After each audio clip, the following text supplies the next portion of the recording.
नमस्कार विद्यार्थी मित्रांनो, थिंक लाईक गुरु या आपल्या यूट्यूब चॅनलवर तुम्हा सर्वांचे पुन्हा एकदा स्वागत आहे। आपण वेतन संहिता पाहत होतो। वेतन संहितेचा जो पार्ट फर्स्ट होता तो आपण अपलोड केलेला होता।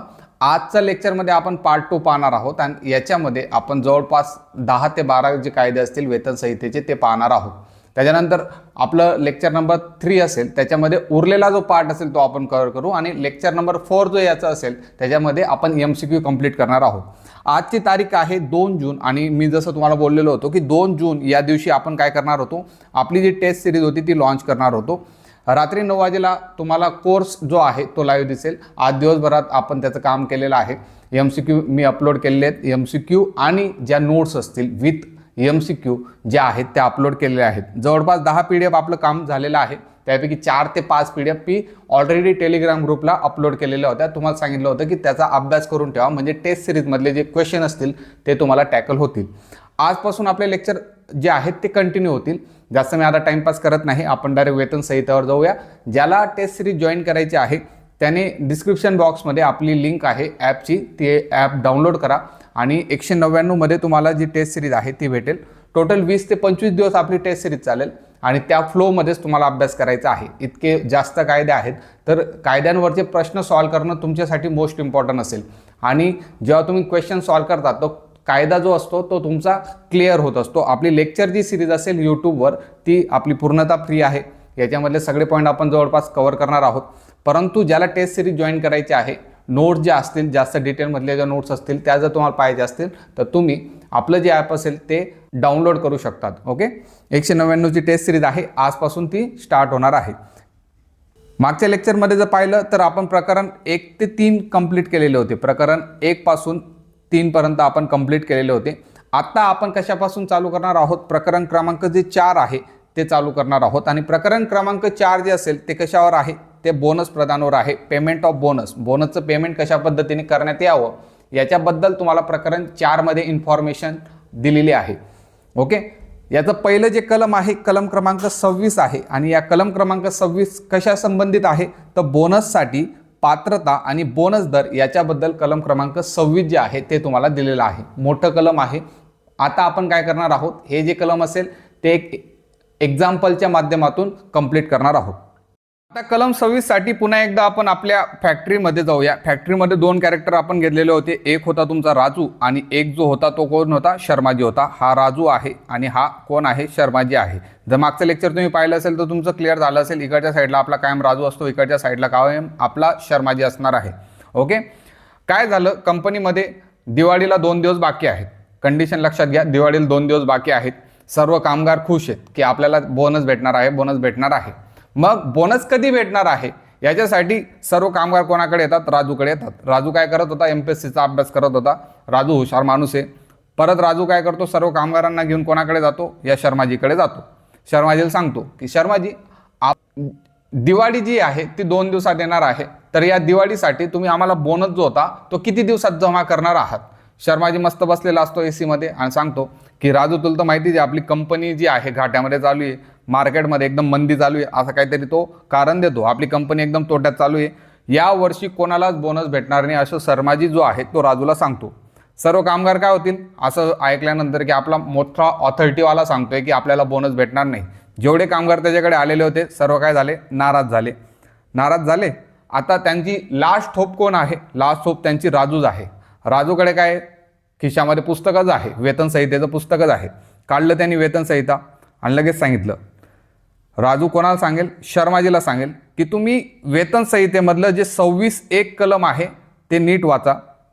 ओके, 26(1) मध्ये काय लिहिलेलं आहे तर 26(1) मध्ये लिहिलेलं आहे, मालकाला नफा झालेला असो वा नसो, म्हणजे मालकाला नफा झालेला असो किंवा मालकाला तोटा झालेला असो, कोणती म्हणजे कंपनी जी आहे ती नफ्यात असो का तोट्यात असो, मालकाला कमीत कमी 8.33% जो आहे, 8.33% जो आहे तो बोनस द्यावाच लागतो। आता इथं 2 लिमिट आहेत, एकतर कंपनीला 8.33% बोनस द्यायचा आहे और 100 रुपये।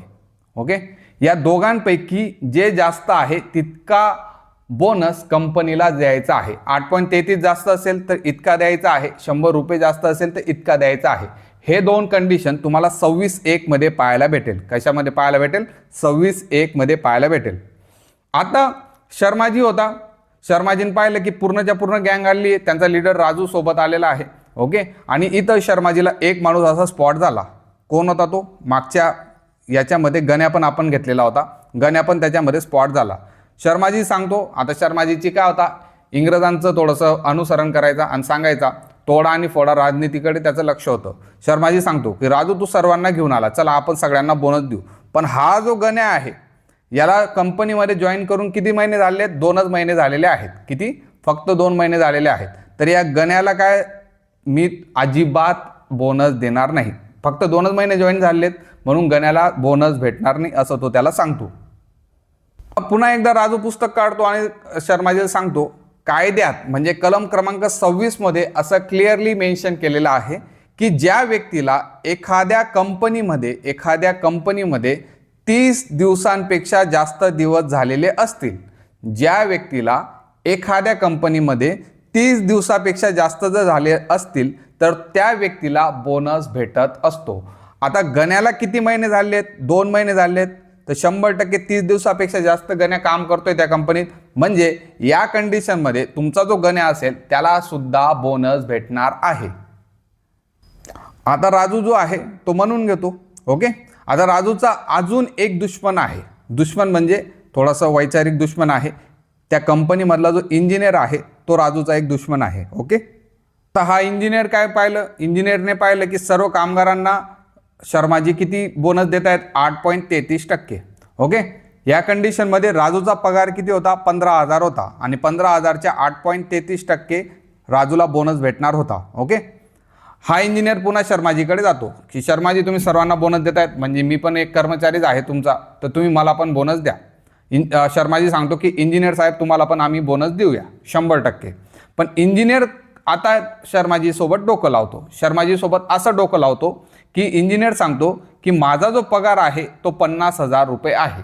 ओके, आणि या 50,000वर तुम्हाला किती बोनस द्यायचा आहे? मला 8.33%च्या रेटने बोनस द्यायचा आहे. आता राजूचा दुश्मन आहे इंजिनियर. क्लिअर?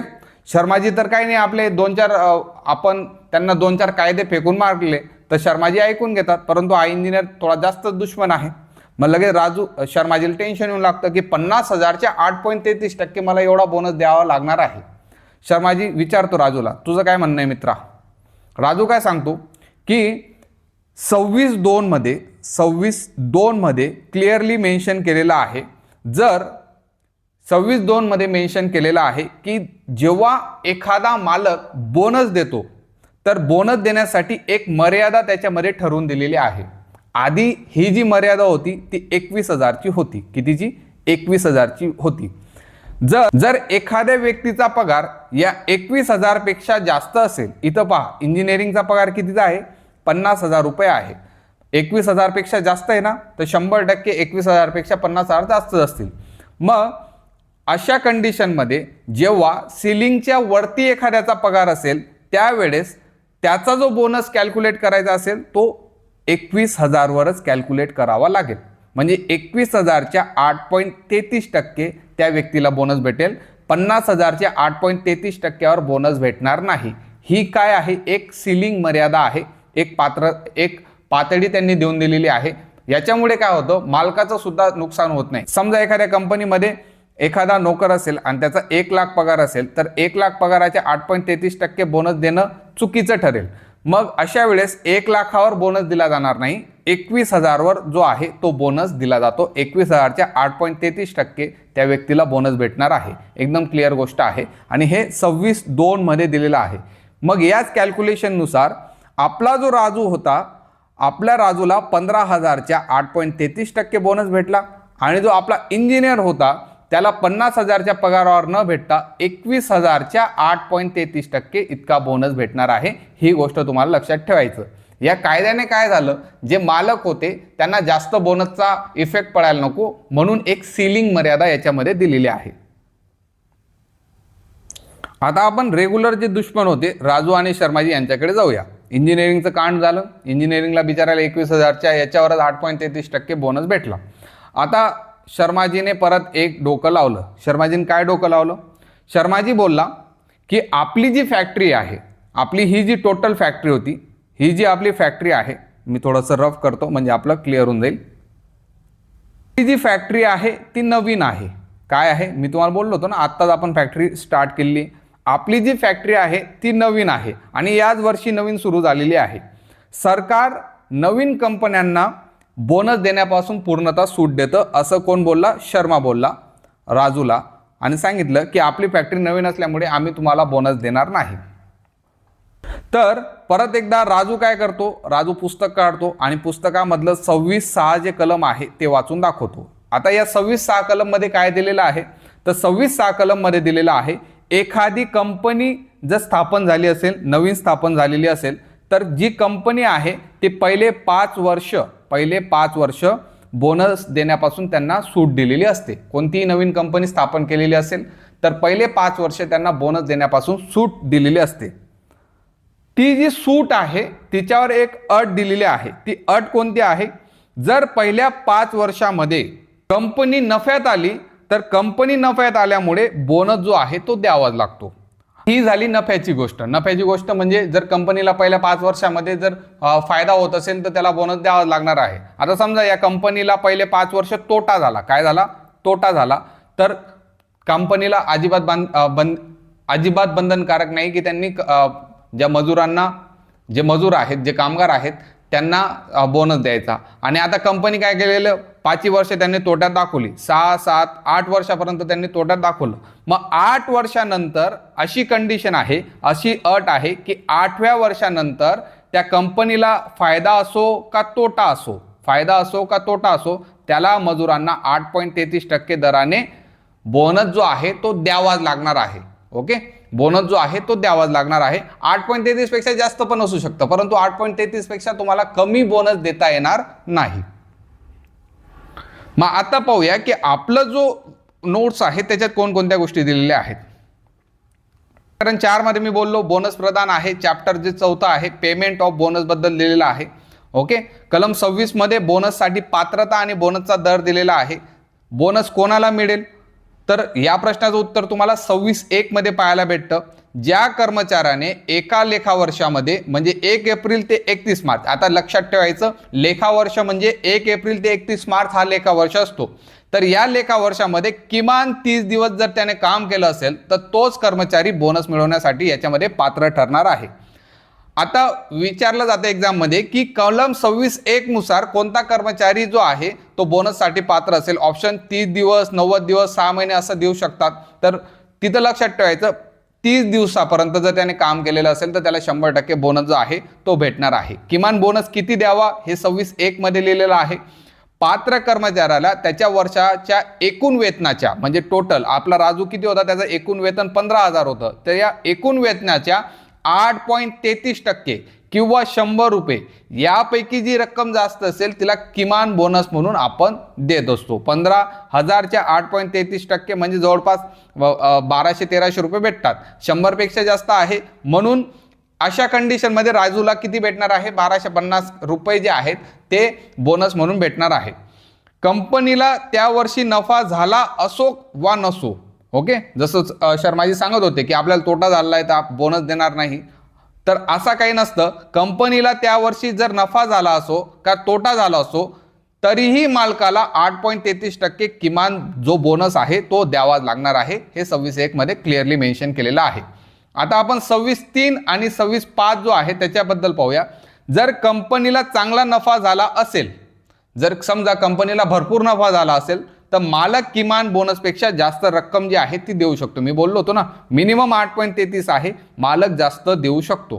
पण हा बोनस कर्मचाऱ्याच्या एकूण वेतनाचा 20% पेक्षा जास्त असू शकत नाही. म्हणजे 15,000च्या 20% पेक्षा तो जास्त असणार नाही. हे कंपनीच्या मालकाला समजायला पाहिजे. ओके, जर प्रोडक्टिव्हिटी लिंक उत्पादकतेवर आधारित बोनस दिला तरीही तो 20%च्या मर्यादेतच असला पाहिजे, असं 26(3) आणि 26(5) मध्ये मेन्शन केलेलं आहे.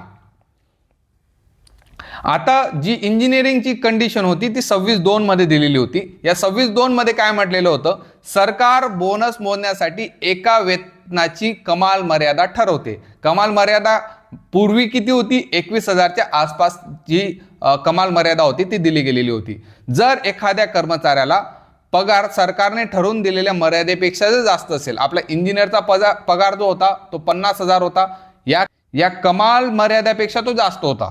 ओके, तर त्याचा बोनस मोजताना त्याचा पगार ती कमाल मर्यादा किमान वेतन आहे जे जास्त असेल ते आहे असेच गृहीत त्याच्यामध्ये धरलं जातं. म्हणजे त्याचा पगार किती याच्या कंडिशनमध्ये धरला जाईल? 21,000च्या वरच त्याला जो बोनस आहे तो दिला जाईल. कामगार अ आणि कामगार ब या दोघांचा पगार आपण याचं एक्झाम्पल आपण पाहिलेलं होतं.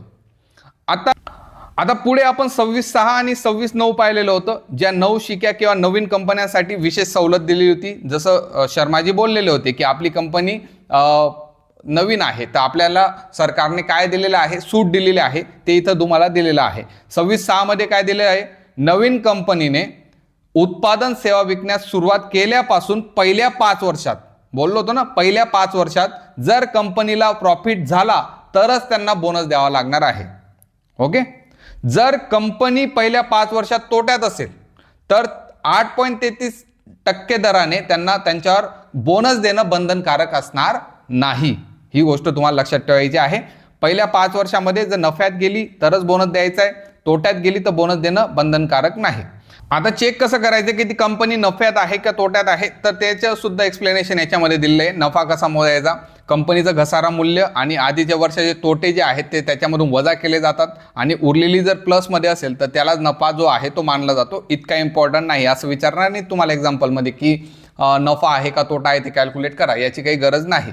6व्या आणि 7व्या वर्षामध्ये जी नफा तोट्याचं समायोजन आहे ते कलम 36 मध्ये आपण पाहणार आहोत. तिथं वेगळी पद्धत दिलेली आहे, त्यावेळेस आपण पाहूया. 8वें वर्ष आणि त्याच्या पुढील वर्ष मी बोललो होतो 5 वर्षापर्यंत काय असेल? नफा असेल तरच बोनस द्यायचा आहे, तोटा असेल तर बोनस द्यायची गरज नाही.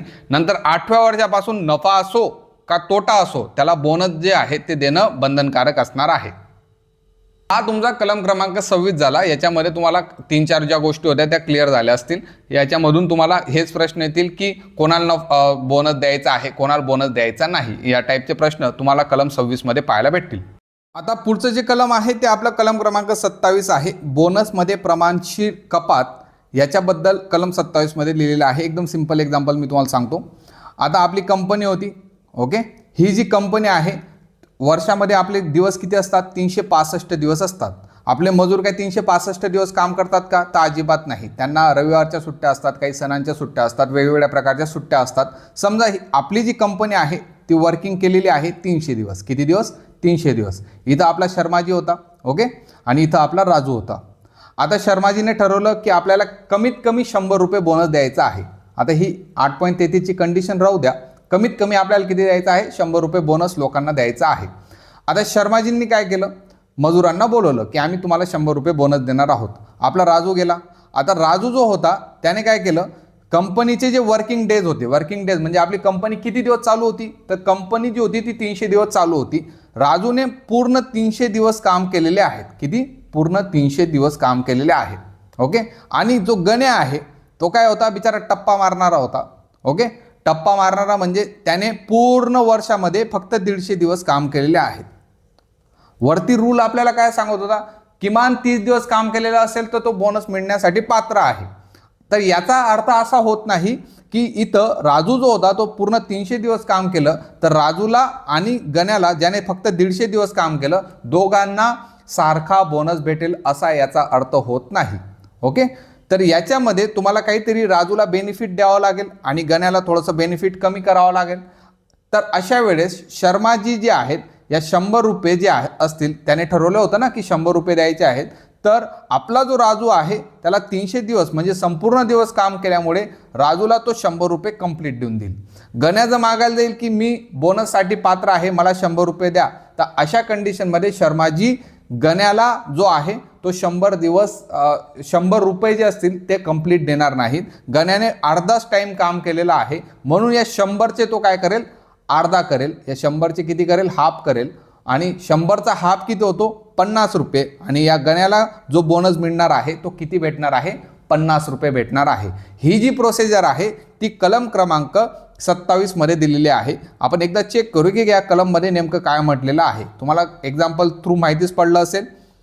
हे कलम सुट्ट्या मारणाऱ्या किंवा वर्षाच्या मध्येच नोकरीला लागणाऱ्या कर्मचाऱ्यांसाठी आहे. नियम काय सांगतो, जर एखाद्या कर्मचाऱ्याने लेखा वर्षातील सर्व कामाचे दिवस काम केलं नसेल, म्हणजे आपला गण्या जो होता तो सर्व कामाचे दिवस काम करत होता का, तर नाही, तर त्याला पूर्ण बोनस याच्यामध्ये भेटणार नाही. समजा एखाद्या कामगाराने वर्षातील 12 महिन्यांपैकी फक्त 6 महिनेच काम केलं असेल, तर कलम 26 नुसार मिळणारा त्याचा किमान बोनस विशेषतः 100 रुपयाची जी अट आहे, त्याने प्रत्यक्षात जेवढे दिवस काम केलेले असेल त्याच प्रमाणात त्याला जो बोनस आहे तो कमी केला जातो. म्हणजे 100 रुपये जे आहेत त्याने अर्धाचं काम केलं तर त्याला फक्त किती भेटणार आहे, 50 रुपयेच भेटणार आहेत, त्याला 100 रुपये अजिबात भेटणार नाहीत. इक्वॅलिटी इथं तुम्हाला पाहायला भेटते की आपला राजू कंटिन्यू काम करतोय म्हणून त्याला बोनस जास्त भेटला, गण्या जो आहे तो कमी काम करतोय, कमी दिवस काम करतोय म्हणून त्याला जो बोनस आहे, बोनस तर त्याला भेटणारच आहे, त्याने 30 दिवसाच्या वरती काम केलंच आहे, परंतु बोनसचे जे प्रमाण आहे ते राजूपेक्षा त्याचं काय असणार आहे, कमी असणार आहे.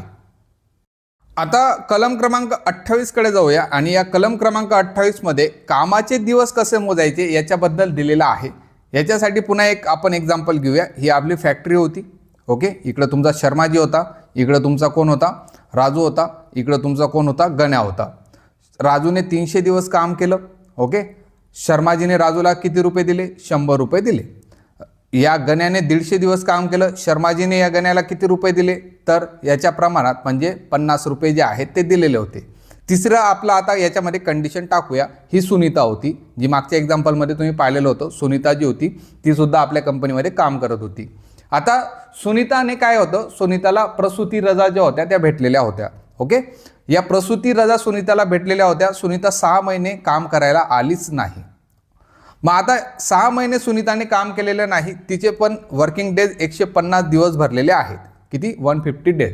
शर्माजी तिला सांगतो की तू 6 महिने आलीच नाही म्हणून तुला सुद्धा आम्ही किती देणार आहोत, 50 रुपये जे आहेत ते देणार आहोत. मग अशा कंडिशनमध्ये वर्किंग डेज कसे मोजावे याच्यासाठी तुम्हाला हे कलम दिलेलं आहे. राजू काय करेल, पुस्तक काढेल आणि त्याच्यामध्ये हे जे कलम आहे ते वाचून दाखवेल. तर या कलम 28 मध्ये कामाचे दिवस कशा पद्धतीने तुम्हाला मोजायचे आहेत ते दिलेलं आहे. तर याच्यामध्ये काही सुट्ट्या अशा असतात ज्या मालकाला कामाचे दिवस म्हणूनच मोजावे लागतात, त्यावर मालक जो आहे बोनस कापू शकत नाही. ते तुम्हाला कलम 28 मध्ये पाहायला भेटेल. आता नियम काय आहे तो पाहूया. खालील 4 कारणांसाठी जर कामगार गैरहजर असेल तरीही तो कामावर उपस्थित होता असंच मानलं जातं. 4 कारणं असतात टोटल, आणि हे ज्या कारणांमुळे जर एखादा कर्मचारी कामावर गैरहजर असेल तर त्यांना त्या दिवसांना कामाच्या उपस्थितीवर होता असे दिवस जे आहेत ते मानले जातात. म्हणजे सुनीता 6 महिने मॅटर्निटी लिव्हवर होती, तर 6 महिने जे होते तिचे ते काय मानले जाणार आहेत, कामाचे दिवस जे आहेत ते मानले जाणार आहेत. कोणते 4 कारण आहेत ते या कलमामध्ये आपण पाहूया. पहिलं आहे ले ऑफ. समजा आपल्या कंपनीमध्ये काय होतं, कंपनीमध्ये कच्चा मालच आला नाही आणि त्यांनी सांगितलं कर्मचाऱ्यांना की तुम्ही 6 महिने येऊच नका. ओके, जर मालकानेच कामगारांना कायद्यानुसार किंवा करारानुसार तात्पुरतं जर कामावरून कमी केलं असेल, म्हणजे 6 महिने आपण बोललो की तुम्ही येऊच नका, तेव्हा तो 6 महिन्याचा कालावधी कामाचा दिवस मानला जातो. बोनससाठी कॅल्क्युलेशन करण्यासाठी तो काय असेल, कामाचा दिवस मानला जाणार आहे.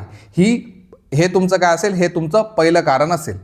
नंतर पगारी रजा. जर कामगार हक्काचेच पगारी सुट्टी घेऊन घेतलेला असेल, म्हणजे कामगारांनी 6 महिने सुट्टी टाकली, पगारी रजा जर घेतलेली असेल, त्याच्या पगारी रजा पडलेल्या होत्या आणि त्याने 2 महिने 3 महिने 4 महिने अशा पगारी रजा घेतलेल्या असतील तर त्याला सुद्धा कामाचा दिवसच मानला जाईल. जर समजा फॅक्टरीत काम करत असताना अपघात झाला आणि कामगार जो आहे तात्पुरता जायबंदी झाला असेल, म्हणजे एखाद्याचा ॲक्सिडेंट झाला आणि त्याने 2 महिने रेस्ट घेतली, तर बोनस कॅल्क्युलेशन करताना हे जे 2 महिने आहेत ते तुम्हाला घ्यावं लागतील. याला कामाचे दिवस जे आहेत ते कन्सिडर तुम्हाला करणं गरजेचं असणार आहे. आणि प्रसूती रजा. पगारी प्रसूती रजेवर असलेल्या महिलांसाठी, समजा आपले कंडिशनमध्ये सुनीताने 6 महिने प्रसूती रजा घेतलेली होती, तर प्रसूती रजा जी घेतलेली होती ते 6 महिने तिचे काय असतील, कामाचे दिवस मानले जातील आणि त्यांना बोनससाठी तुम्हाला तो पिरियड कन्सिडर करावा लागेल. ओके, मग या कंडिशनमध्ये तुम्हाला सुनीताला किती रुपये भेटणार आहेत, तर सुनीताला 100 रुपये देणं गरजेचं असणार आहे, कारण की ते तुमच्या चौथ्या कारणामध्ये येतील. हे 4 कारणं तुम्हाला लक्षात ठेवायचं आहे. पहिलं कारण ले ऑफ होतं, दुसरं कारण तुमचं पगारी रजा होतं, तिसरं कारण म्हणजे तुमचं कामावरील अपघात होता आणि चौथं जे कारण होतं प्रसूती रजा. या 4 कारणांमुळे जर एखादा कामगार हा घरी राहत असेल तरी त्याचा जो पिरियड असेल, कामावरचे दिवस तुम्हाला मोजावे लागतील. ओके, तर हा तुमचा काय होता, कलम क्रमांक 28 होता. कामाचे दिवस कसे मोजावे या कलम क्रमांक 28 मध्ये तुम्हाला दिलेला आहे. आता याच्यामध्ये एक ट्रॅप असेल. तो ट्रॅप कसा, एखादा कर्मचारी होता, तो रविवारी सुट्टीवर होता. ओके, आणि रविवारी सुट्टीवर असताना त्याचा जर ॲक्सिडेंट झाला बाहेर झाला आणि त्याने 2 महिने रजा टाकली, तर बाहेर त्याचा ॲक्सिडेंट झालेला आहे, तर हे 2 महिने तुम्हाला घेण्याची गरज नाही. त्याच्यासाठी कधी आपण देऊ, अपघाताची जी सुट्टी आहे ती कधी देऊ, जेव्हा तो काम करत होता, पर्टिक्युलर फॅक्टरीमध्ये काम करत होता, त्यावेळेस त्याचा अपघात झाला आणि आपण त्याला 2 महिने पाठवलेला आहे. तर 2 महिन्याचा जो हा कालावधी असेल तेव्हाच तुम्हाला बोनससाठी घेणं गरजेचं आहे. बाहेर त्याचा ॲक्सिडेंट झाला तर तो कालावधी घेणं आवश्यक नाही. बोनससाठी आवश्यक तो कालावधी असणार नाही. आता कलम क्रमांक 29 एकदम सोपा आहे. कलम क्रमांक 29 मध्ये बोनससाठी अपात्रता जी आहे ती दिली गेलेली आहे. आपल्याला माहिती आहे बोनस कामगाराचा काय आहे, अधिकार आहे.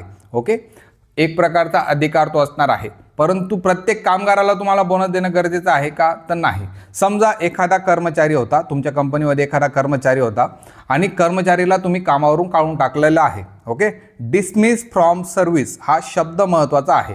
आणि कोणत्या कारणामुळे तुम्ही त्याला कंपनीमधून काढून टाकलं, तर 4 कारणं याच्यात दिलेली आहेत. समजा त्याने काय केलं, काहीतरी आर्थिक घोटाळा केलेला आहे तुमच्या कंपनीमध्ये, कागदोपत्री फसवणूक केलेली आहे, हे पहिलं कारण झालं. त्याने काय केलं, आर्थिक घोटाळा तुमच्या कंपनीत केला.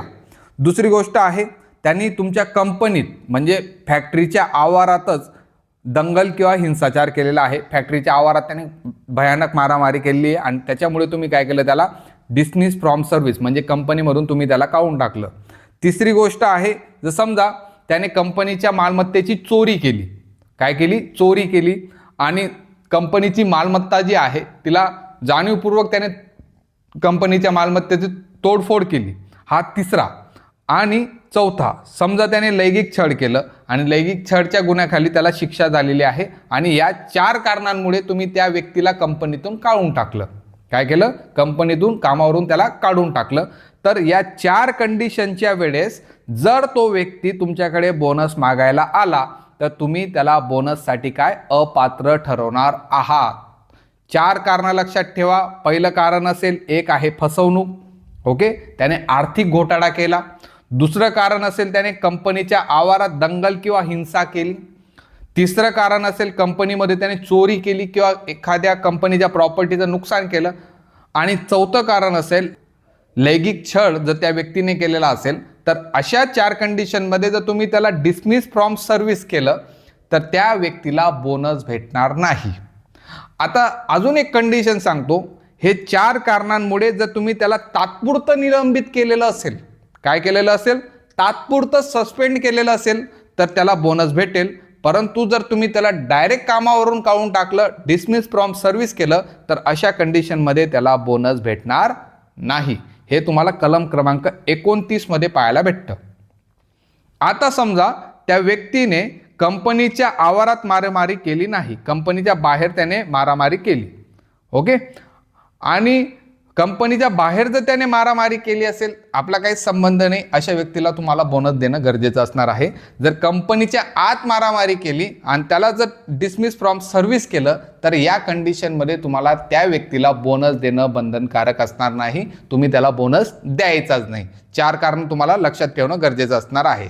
तर हे तुम्हाला कलम क्रमांक 29 मध्ये पाहायला भेटेल. बोनससाठी अपात्रता कलम क्रमांक 29 मध्ये दिलेला आहे. आता आपण कलम क्रमांक 30 जे आहे त्याचं एक्सप्लेनेशन घेऊया. चांगली कन्सेप्ट आहे. पुन्हा एकदा मी तुम्हाला एक्सप्लेन करतो. आपली जी कंपनी होती ती कोणत्या MIDC मध्ये होती, नरडाणा MIDC मध्ये. ओके, आणि नरडाणा MIDC मध्ये इकडं तुमचा कोण होता, इकडं तुमचा शर्माजी होता, इकडं कोण होता, तुमचा राजू होता. ओके, नरडाणा MIDC मध्ये जी कंपनी होती त्या कंपनीला यावर्षी 50 लाख रुपये नफा झालेला आहे.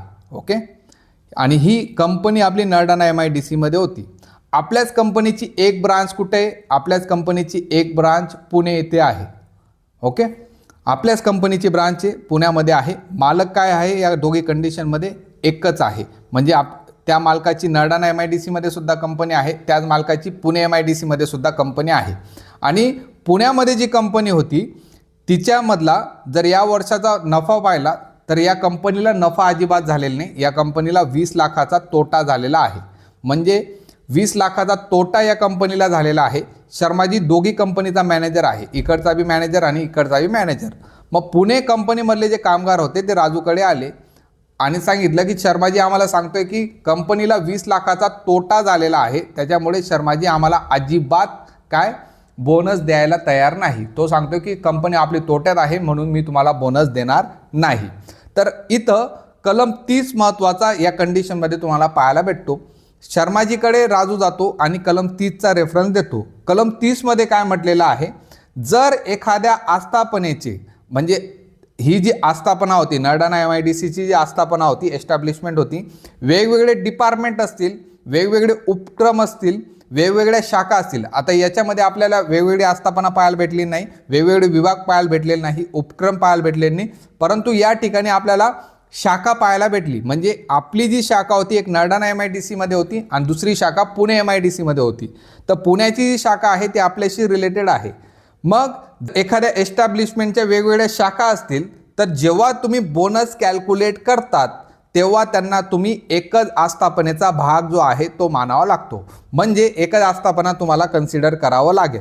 आता पहा, यांचा नफा किती होता? 50 लाख रुपये. यांचा तोटा किती होता? 20 लाख रुपये. जर तुम्ही एकच आस्थापना म्हणून कन्सिडर केलं, या मालकाला फायदा किती झाला? तर या मालकाला जो फायदा झालेला आहे तो 30 लाख रुपये झालेला आहे. म्हणजे या मालकाच्या जेवढ्या पण आस्थापना आहेत त्याला 30 लाख रुपये ऑलरेडी फायदा झालेला आहे. म्हणून अशा कंडिशनमध्ये त्याला नरडाणा MIDCच्या लोकांना सुद्धा बोनस देणं गरजेचं आहे आणि पुणे MIDC मधले जे लोक आहेत त्यांना सुद्धा बोनस देणं गरजेचं ठरणार आहे. इथं राजू जिंकतो, शर्माजी सांगतो की मालकाला 30 लाख रुपये फायदा झालेला होता म्हणून तुम्हाला नरडाणा MIDC मधले लोकांना सुद्धा बोनस द्यायचा आहे आणि जो पुणे MIDC आहे तिथल्या लोकांना सुद्धा बोनस देणं गरजेचं असणार आहे. कलम 30 मध्ये एक अपवाद सुद्धा सरकारने मेन्शन केलेला आहे. तो अपवाद कशा पद्धतीने असेल तो अपवाद आता शर्माजी तुम्हाला समजवतील. शर्माजी काय सांगतो की जी पुणे ब्रांच आहे आपली, जी पुणे ब्रांच आहे तिचं जे या वर्षाचं बॅलन्स शीट आहे ते सेपरेट आहे. त्याचं बॅलन्स शीट काय आहे? सेपरेट आहे. सेपरेट बॅलन्स शीट आहे. ओके, त्याच्यामध्ये अकाउंट जे आहे ते सुद्धा त्याचं सेपरेट आहे. बिलिंग जी आहे ती सुद्धा त्याची सेपरेट आहे. बॅलन्स शीट जे आहेत ते सर्व त्याचे सेपरेट आहे. म्हणजे शर्माजी सांगतो की पुणे ब्रँचमध्ये सगळे जर लेखाविषयक गोष्टी असतील, सगळ्या पैशाविषयीच्या गोष्टी आहेत त्या सगळ्या वेगळ्या आहेत. त्याच्यामुळे संबंध पुणे ब्रांचचा आहे तो नरडाणा MIDC सोबत अजिबात येत नाही. ओके, म्हणजे बॅलन्स शीट वगैरे सगळं त्याचं सेपरेट असल्यामुळे त्याचा आणि धुळे MIDCचा अजिबात संबंध येत नाही. आणि अशा कंडिशनमध्ये इथं तुम्हाला 50 लाख रुपये वजा 20 लाख रुपये करण्याची गरज नाही. अशा कंडिशनमध्ये जर एखाद्या आस्थापनेचं या सगळ्या गोष्टी सेपरेट असतील तर तिला वेगळी आस्थापना म्हणून कन्सिडर करतात आणि अशा वेळेस तुम्हाला त्या कंपनीला बोनस देणं बंधनकारक नाही. म्हणजे शर्माजी पुण्यातल्या लोकांना बोनस देणार नाहीत. अशा कंडिशनमध्ये शर्माजी पुण्यातल्या लोकांना बोनस जो आहे तो अजिबात देणार नाहीत. मग आता याच्यामध्ये शर्माजी अजिबात 0 बोनस देईल का? तर नाही. अशा कंडिशनमध्ये शर्माजी त्याला 8.33% दराने बोनस जो आहे तो देऊ शकतो. जर ती कंपनी कलम 26 नुसार बसत असेल तर तेव्हा तो बोनस देऊ शकतो. नाहीतर त्या कंपनीला जर नवीन कंपनी असेल आणि तोट्यात गेलेली असेल तर तिला बोनस द्यायची गरज नाही. जुनी कंपनी असेल, 8 वर्ष झालेली असतील तर अशा कंडिशनमध्ये शर्माजी तेव्हा त्याला बोनस देणार आहेत. तुम्हाला क्लिअर होत असेल काय गोष्ट चालू आहे. आपल्या नोट्समध्ये काय दिलेलं आहे? कलम 30 शाखा आणि विभाग.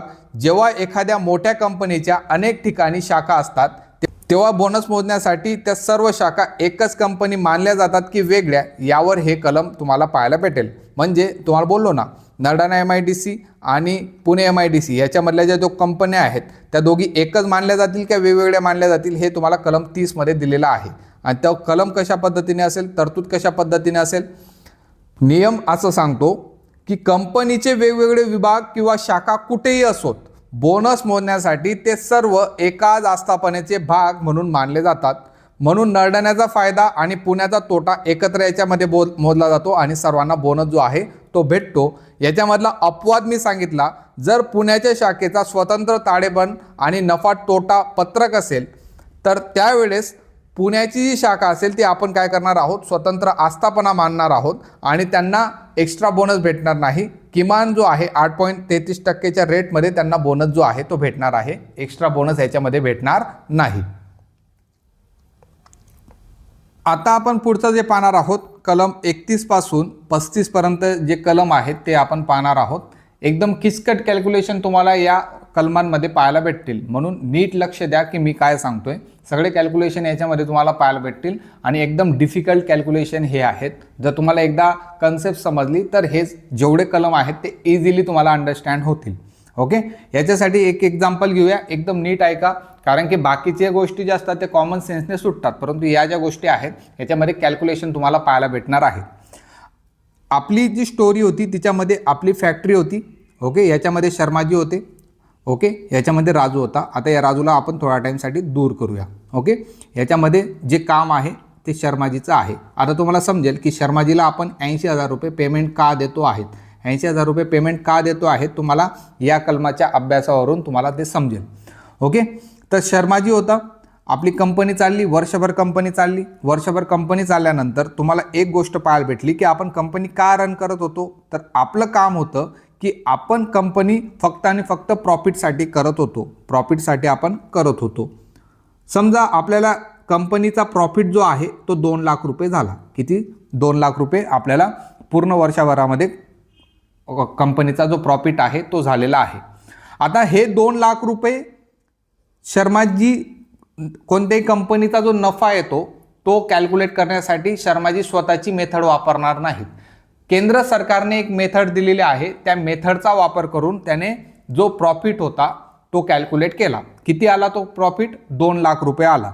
ओके, एकूण त्याला नफा जो आलेला आहे तो 2 लाख रुपये आलेला आहे. आता शर्माजी हे जे 2 लाख रुपये त्याच्याकडे आलेले आहेत ते संपूर्ण पैसा म्हणजे 2 लाख रुपये जे आहेत ते स्वतःच्या खिशामध्ये ठेवत नाही की मला 2 लाख रुपये फायदा झाला आता मी याला कसाही वापरेल, असं याच्यामध्ये अजिबात होणार नाही. या 2 लाख रुपयापैकी काही जी रक्कम आहे ती त्याला वेगळी करायची आहे. म्हणजे या 2 लाखांपैकी काही रक्कम त्याला वेगळी करायची आहे. असे 2 पार्ट करायचे आहेत. एक जो पार्ट असणार आहे तो कामगारांच्या बोनससाठी त्याला द्यावा लागणार आहे आणि जो दुसरा पार्ट आहे तो स्वतःसाठी तो पार्ट ठेवू शकतो. ओके, एवढ्यापर्यंत लक्षात आली. जेवढा नेट प्रॉफिट आलेला असेल त्याचे 2 भाग त्याला करायचे आहेत. एक पार्ट तो कामगारांच्या बोनससाठी ठेवेल आणि एक जो पार्ट आहे तो स्वतःसाठी ठेवणार आहे. आता शर्माजीकडे 2 लाख रुपये आले तर या डायरेक्ट 2 लाखाचे तो पार्ट करणार नाही. या डायरेक्ट 2 लाखाचे तो अजिबात पार्ट करणार नाही. जो भाग त्याला वेगळा करायचा आहे त्यासाठी एक प्रोसिजर त्याला फॉलो करावी लागणार आहे. समज 2 लाख रुपये प्रॉफिट आलं, त्या 2 लाखावर एक प्रोसेस करेल आणि प्रोसेस केल्यानंतर त्याचे 2 पार्ट करेल. एक पार्ट जो आहे तो कामगारांना बोनस म्हणून देईल, एक पार्ट तो स्वतःकडे ठेवणार आहे. ओके, आता या 2 लाखापैकी हे जे त्याच्याकडे 2 लाख रुपये आले, या 2 लाखापैकी सर्वात आधी तो काय करेल, घसारा जो आहे तो वजा करेल. म्हणजे त्याच्या मशीनसाठी काहीतरी खर्च आला, मशीनचा घसारा, वेगवेगळ्या गोष्टींचा घसारा असतो, त्याला टॅक्ससुद्धा द्यावा लागला. डायरेक्ट टॅक्स जो आहे तो सुद्धा गव्हर्नमेंटला द्यावा लागला. या नफ्यामधून त्याने घसारा आणि डायरेक्ट टॅक्स वजा केले. समजा घसारा आणि डायरेक्ट टॅक्सचे त्याला 50,000 रुपये पेड करावं लागले. मग आता त्याच्याकडे किती उरले, तर त्याच्याकडे 1,50,000 रुपये उरले. सर्वात पहिली स्टेप काय केली त्याने, या 2 लाखमधून जो त्याचा प्रॉफिट 2 लाख रुपये आलेला होता त्याच्यामधून घसारा आणि डायरेक्ट टॅक्स त्याचे वजा केले. आता त्याच्याकडे नेट प्रॉफिट किती उरलेला आहे, 1,50,000 रुपये उरलेला आहे. आता एक गोष्ट लक्षात ठेवा, जेव्हा तो डायरेक्ट टॅक्स जो आहे ते पेड करतो तेव्हा मागच्या वर्षाचा तोटा झालेला होता त्याचा काही संबंध येणार नाही. याच वर्षामध्ये जे 2 लाख रुपये भेटलेले आहेत त्याच्यावरच त्याला डायरेक्ट टॅक्स पे करायचा आहे. मागच्या वर्षाचा तोटाचा इथं काही संबंध येणार नाही. मागच्या वर्षाचा काहीच संबंध इथं येत नाही. जेवढं आलेलं आहे ते 50,000च असणार आहे. नाही तर असं सांगितलं की मागच्या वर्षी मला 1 लाख रुपये तोटा झालेला होता, मी 1 लाख रुपये कट करून घेतो, मग 1 लाखवर पैसे भरतो, असं चालणार नाही. 2 लाखावरच त्याला डायरेक्ट टॅक्स जो आहे तो द्यावा लागणार आहे. आता त्याच्या हातात किती रुपये उरलेले आहेत, तर 1,50,000 रुपये उरलेले आहेत प्रॉफिटचे. या 1,50,000ला म्हटलं जातं अवेलेबल सरप्लस. याला काय म्हटलं जाईल, अवेलेबल सरप्लस असं म्हटलं जाईल. काय म्हटलं जाईल, अवेलेबल सरप्लस. आता या 1.5 लाखापैकी किती भाग तुम्हाला मजुरांना द्यायचा असेल आणि किती भाग तुम्ही स्वतःसाठी ठेवणार, याच्यासाठी तुम्हाला 31(1) पाहायला भेटेल. जर समजा कंपनी तुमची बँकिंग असेल, जर कंपनी बँकिंग असेल तर 60% जो भाग आहे तो मजुरांच्या बोनससाठी तुम्हाला ठेवावा लागेल. किती टक्के, 60%. आणि बँकिंग सोडून इतर आस्थापना असेल. आता आपली कंपनी बँकिंगवाली होती का, नाही, आपली मॅन्युफॅक्चरिंग कंपनी होती. आपली इतर आस्थापना आहे, तर इतर आस्थापनामध्ये 67% भाग जो आहे तो मजुरांच्या बोनससाठी तुम्हाला ठेवणं गरजेचं असणार आहे. आता 1,50,000 मधून तुम्ही जर 67% रक्कम मजुरांच्या बोनससाठी काढून ठेवली, किती येईल ती, 100-500. ओके, 1,05,000 रुपये जे आहे, या 1,05,000 रुपयामधून तुम्हाला लोकांना काय द्यायचं आहे, बोनस द्यायचा आहे. लोकांना बोनस द्यायचा आहे. पूर्ण प्रोसेस जर समजली, 2 लाख रुपये आपला नेट प्रॉफिट झालेला होता. 2 लाखापैकी घसारा आणि डायरेक्ट टॅक्स वजा केला, उरला 1.5 लाख. या 1.5 लाखापैकी 67% जो आहे तो मजुरांना काय करायचा आहे, आपल्याला बोनस द्यायचा आहे. आता ही पूर्ण प्रोसेस तुम्हाला कलम 31 पासून कलम 35 पर्यंत पाहायला भेटेल. कलम 31(1) मध्ये दिलेला आहे, जो तुम्हाला शुद्ध नफा झालेला असेल त्याच्या 60%, जर तुमची बँकिंग कंपनी असेल तर बँकिंग कंपनीमध्ये 60% जो एकूण तुमचा सरप्लस आलेला होता, अवेलेबल सरप्लस आलेला होता, त्याच्या 60% बँकिंग कंपन्यांसाठी बोनस म्हणून द्यावा लागतो. आणि किती, 67% जो आहे तो भाग तुम्हाला बँकिंगच्या व्यतिरिक्त, आपली आस्थापना जी होती ती बँकिंगच्या व्यतिरिक्त होती, म्हणून 67% आपण काय होता तो काढलेला होता. हे 31(1) मध्ये दिलेलं आहे. क्लिअर झालं. 31(1). 32 काय होता, तर 32 मध्ये तुम्हाला दिलेला आहे की जो नफा आलेला होता, एकूण आलेला जो नफा होता तो कसा कॅल्क्युलेट करावा, त्याच्याबद्दल तुम्हाला कलम क्रमांक 32 मध्ये दिलेला आहे. शर्माजीने हे जे 2 लाख रुपये कॅल्क्युलेट केलेले होते त्याच्यासाठी एक प्रोसिजर होती आणि ती प्रोसिजर तुम्हाला कलम 32 मध्ये दिलेली आहे. त्याच्यानंतर शर्माजीने काय केलं होतं, या 2 लाखांमधून घसारा आणि डायरेक्ट टॅक्स जे होते ते वजा केलेले होते. ते कलम क्रमांक 34 आणि 35 मध्ये दिलेले आहेत. हे शेवटी शर्माजीकडे 1.5 लाख रुपये आले, जो शुद्ध इन्कम त्यांच्याकडे आलेली होती ते कलम क्रमांक 33 मध्ये दिलेले आहेत. पूर्ण प्रोसिजर समजली तर तुम्हाला वरची जी मी आता थेरी वाचेल ती तुम्हाला लक्षात येऊन लागेल की शर्माजीने बोनसचा पगार जो होता, बोनस जो होता तो कशा पद्धतीने वेगळा केला, हे अशा पद्धतीने दिलेला आहे. या एवढ्या कलमांमध्ये तुम्हाला फक्त या 60% आणि 67% एवढं लक्षात ठेवणं गरजेचं असणार आहे. ओके, पाहूया आपल्या नोट्समध्ये काय काय दिलेलं आहे. वाटप योग्य अतिरिक्त रकमेतून बोनस देणे, याच्याबद्दल कलम क्रमांक 31 मध्ये दिलेला आहे. कंपनीला जो एकूण नफा होतो त्यातील किती टक्के रक्कम कामगारांना बोनस म्हणून वाटायची आहे, बाजूला काढून ठेवली पाहिजे, याचा संबंधित नियम तुम्हाला याच्यामध्ये पाहायला भेटतो. ही जी बाजूला काढलेली रक्कम असते तिला आपण काय म्हणतो, अलोकेबल सरप्लस असं म्हणत असतो. तुम्ही पाहिलं ना, 100-500 जी फिगर आलेली होती तो काय होता, तुमचा अलोकेबल सरप्लस होता. ओके, तर त्या ज्या गोष्टी आहेत ते कलम क्रमांक 31 मध्ये दिलेला आहे. 31(1) मध्ये बोनस हा वाटप योग्य अतिरिक्त रकमेतून दिला जाईल. वाटप योग्य अतिरिक्त रक्कम कोणती होती, जी शेवटी आलेली होती आपली 1,50,000 आलेली होती ना, त्याच्यामधूनच बोनस जो आहे तो दिला जाईल आणि ती खालीलप्रमाणे निश्चित केली जाते. जर बँकिंग कंपनी असेल तर उपलब्ध अतिरिक्त रकमेच्या, म्हणजे जो अवेलेबल सरप्लस आलेला होता, अवेलेबल सरप्लस आपला 1,50,000 आलेला होता, या 1,50,000च्या 60% बँकिंग कंपन्यांसाठी आपल्याला बोनस जो आहे तो द्यावा लागतो. इतर सर्व आस्थापनांसाठी उपलब्ध अतिरिक्त रकमेच्या किती, 67% जो आहे, म्हणजे आपण दिला होता ना 1,50,000च्या 67% दिलेला होता, इतका बोनस जो आहे तो आपल्याला काढावा लागतो. आता याच्यामध्ये 31(2) आणि 31(3) दिला आहे, आपल्यासाठी एवढा इम्पॉर्टंट नाही, परंतु सांगून देतो मी तुम्हाला, ऑडिट झालेले खात्यांवर सामान्यतः प्रश्नचिन्ह उपस्थित केले जाणार नाही. जर बोनसच्या रकमेचा वाद असेल तर सरकारी प्राधिकरण मालकाला ताळेबंद सादर करायला सांगू शकतं. म्हणजे तुम्ही मालकाच्या संमतीशिवाय जो ताळेबंद आहे तो डिस्क्लोज करणार नाही, हे याच्यात दिलेलं आहे. मेन जे होतं ते 32, 33 आणि 34 होतं. 60% आणि 67% कसे काढायचे त्याची जी साखळी होती ती 32, 33, 34 मध्ये दिलेली आहे. एकूण नफा कसा काढायचा, कोणत्याही आस्थापनेच्या लेखा वर्षातील एकूण नफा सेंट्रल गव्हर्नमेंटने विहित केलेल्या पद्धतीनुसार मोजला जाईल. म्हणजे शर्माजी आपले 2 लाख रुपये जे तुम्हाला नफा दाखवत होते ते सेंट्रल गव्हर्नमेंटने जी पद्धत दिलेली होती तिचा वापर करून त्यांनी 2 लाख रुपये दाखवलेले होते. ओके, तर ते कलम क्रमांक 32 मध्ये दिलेलं आहे. नंतर नफ्यातून वजावट, एकूण नफ्यातून खालील गोष्टी प्रथम वजा जे आहेत ते केल्या जातात. मी बोललो होतो ना 2 लाखापैकी त्याने डायरेक्ट टॅक्स भरला किंवा डिप्रेशन जे आहे ते भरलं, तर ते तुम्हाला कलम क्रमांक 34 मध्ये दिलेलं आहे. एक आहे घसारा आणि एक आहे डायरेक्ट टॅक्स. त्याच्यानंतर उपलब्ध अतिरिक्त निधी, अवेलेबल सरप्लस किती आलेला होता आपला, 1.5 लाख रुपये आलेला होता, ते कलम क्रमांक 33 मध्ये दिलेला आहे. एकूण नफ्यामधून जेव्हा कलम 34 मधील वजावटी ज्या आहेत त्या वजा केल्यानंतर जी उरलेली रक्कम असते ती काय असणार आहे, अवेलेबल सरप्लस तुमची असणार आहे. नंतर कलम क्रमांक 35 मध्ये मालकाने जो टॅक्स भरतो, मालकाने जो डायरेक्ट टॅक्स भरलेला होता तो कशा पद्धतीने भरलेला होता, तर मागच्या वर्षाचे तोटे जे आहेत त्यांना अजिबात घ्यायचं नाही, त्या गोष्टी याच्यात घ्यायची नाही. घसाऱ्याची थकबाकी असेल ती सुद्धा याच्यामध्ये घ्यायची नाही. कोणती सवलत जी आहे ती याच्यामध्ये विचारात घेतली जाणार नाही. जो तुमचा फायदा झालेला होता त्याचा डायरेक्ट टॅक्स तुम्हाला द्यायचा आहे. ओके, तर हे तुम्हाला कलम 35 मध्ये दिलेलं आहे. आता आपण कलम क्रमांक 36 पाहूया. या कलम क्रमांक 36 मध्ये सेट ऑन आणि सेट ऑफ हे 2 तत्व जे आहेत ते दिले गेलेले आहेत बोनसच्या संबंधित.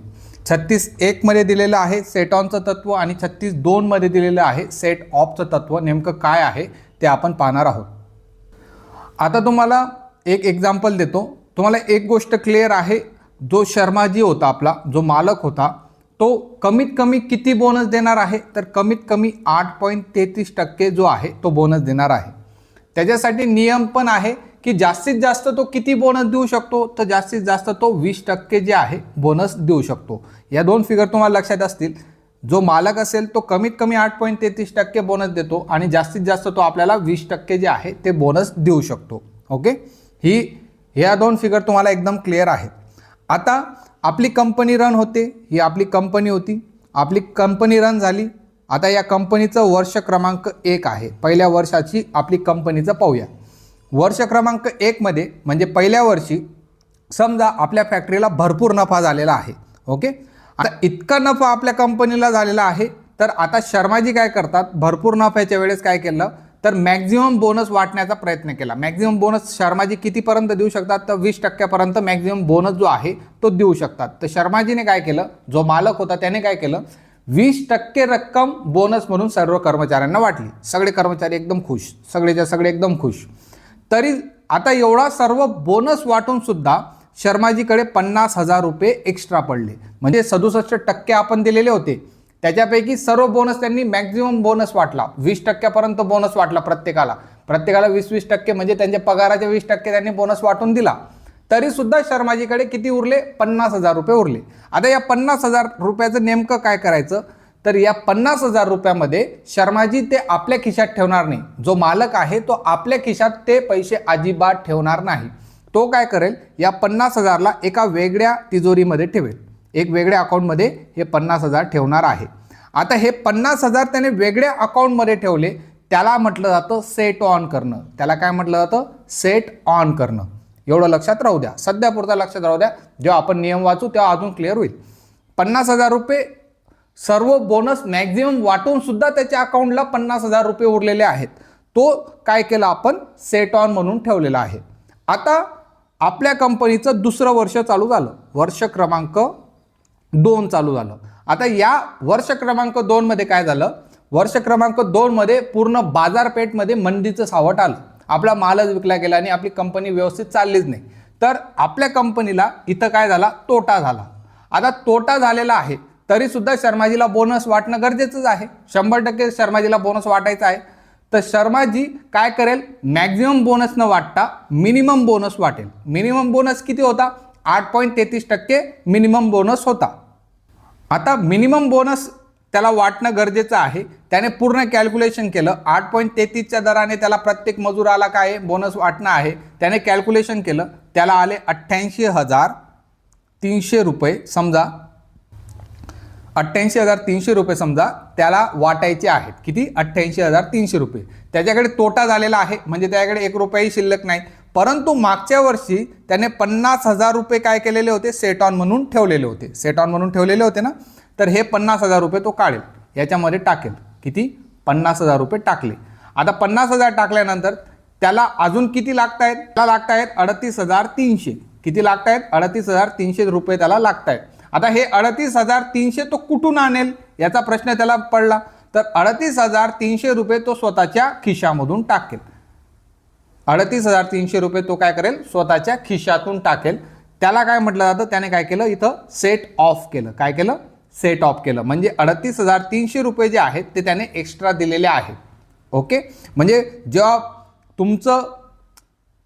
तुमच्या कंपनीला नफा होत होता, एक्स्ट्रा बोनस वाटून सुद्धा तुमच्या अकाउंटला पैसे पडले तर त्याला म्हटलं जाईल सेट ऑन. जेव्हा तुमच्या कंपनीला तोटा होत होता, तुम्हाला स्वतःचे पैसे त्या बोनसच्या रकमेमध्ये टाकावे लागले, त्याला म्हटलं जातं सेट ऑफ. आता समजा तिसरी कंडिशन घेऊ. तिसऱ्या कंडिशनमध्ये आपली कंपनी होती. वर्ष पहिल्यामध्ये काय झालं? वर्ष पहिल्यामध्ये आपल्याला बऱ्यापैकी नफा झालेला होता. वर्ष 2 मध्ये आपल्याला काय झालेला होता? तोटा झालेला होता.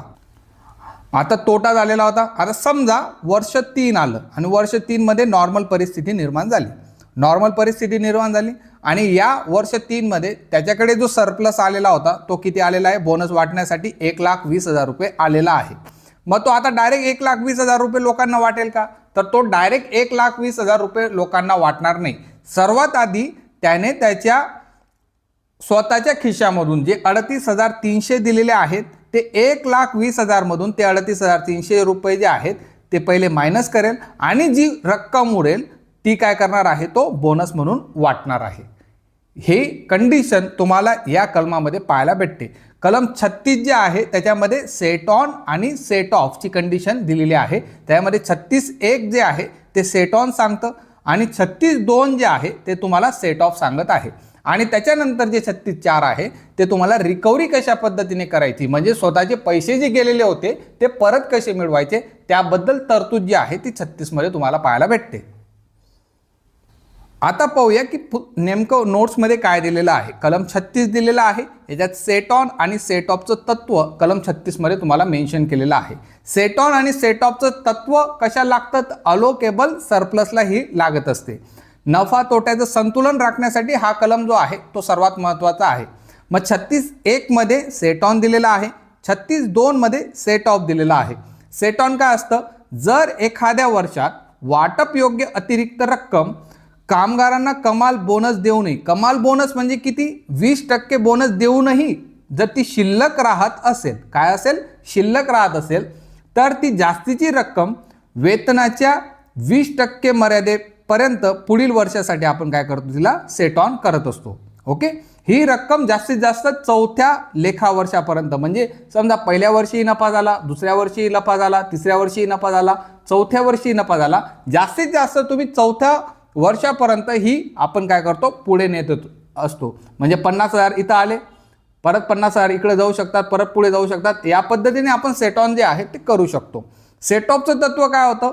जर एखाद्या वर्षात कंपनीला तोटा झाला, काय झाला? तोटा झालेला आहे आणि किमान जेव्हा तोटा होतो तेव्हा आपण किमान जो बोनस आहे तो देत असतो. किमान बोनस किती आहे? 8.33% आहे. बोनस देण्यासाठी पैसे जर कमी पडले तर ती तूट पुढील वर्षासाठी आपण काय करतो? सेट ऑफ म्हणून केली जाते. ही तूट देखील जास्तीत जास्त आपण काय करणार आहोत? 4थ्या लेखा वर्षापर्यंत पुढे नेणार आहोत. कलम 36(4) मध्ये काय दिलेलं आहे? पुढील वर्षात जेव्हा आपण हिशोब करतो सर्वात जुन्या वर्षाचा सेट ऑन किंवा सेट ऑफ जो आहे सर्वात आधी जो विचारात जो आहे तो घेण्यात येत असतो. ओके. तर ही झाली तुमची सेट ऑन आणि सेट ऑफची कन्सेप्ट. आता आपण पुढच्या याच्यात पाहूया की कलम 37 आणि 38 नेमकं काय म्हणतंय. तर कलम 37 आणि 38 जे आहे त्याच्यामधून बोनसमधून जी कपात केली जाते किंवा वजावट केली जाते ते कलम क्रमांक 37 आणि 38 मध्ये दिलेलं आहे. दोघांमधून काय होईल, बोनसमधून कपातच आहे, परंतु त्यांचे जे कारण आहेत ते दोघांमध्ये वेगळे आहेत. कलम 37 मध्ये जो सणांचा बोनस आहे तो दिलेला आहे आणि कलम 38 मध्ये जी नुकसान भरपाई आहे ती दिली गेलेली आहे. आता मी तुम्हाला एक एक्झाम्पल देतो की कलम 37 आणि 38 कशा पद्धतीने वर्क करेल. आता आपली कंपनी होती, ओके, आणि आपल्या कंपनीत हे शर्मा जे आहेत जे बोनस वाटणार आहेत आणि हा राजू आहे, हा राजू आणि हा शर्मा हे दोघं जण आहेत.